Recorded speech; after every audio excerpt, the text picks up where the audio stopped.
యుద్ధం మిగిలే ఉన్నది ఉద్యమ నేలనా, సిద్ధంగా అన్నది మన తెలంగాణలోనా.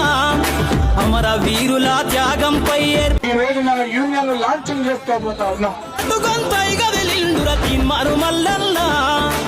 ఈ బహుజన వర్కర్స్ యూనియన్ కి ఆర్టీసీ కార్మికుల కన్నీళ్లు తుడవడం కోసం మీ ముందుకు వస్తున్నటువంటి సంఘం ఇది.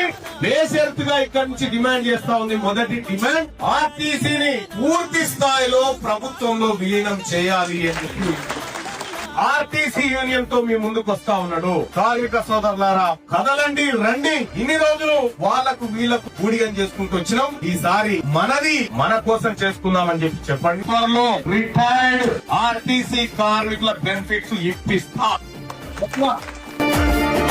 జర్నలిజం జెండెత్తుకొని ఇగ గదులుతున్నవాడు, అక్రమార్కుల గుండెల బాణం ఎక్కువ పెట్టినాడు.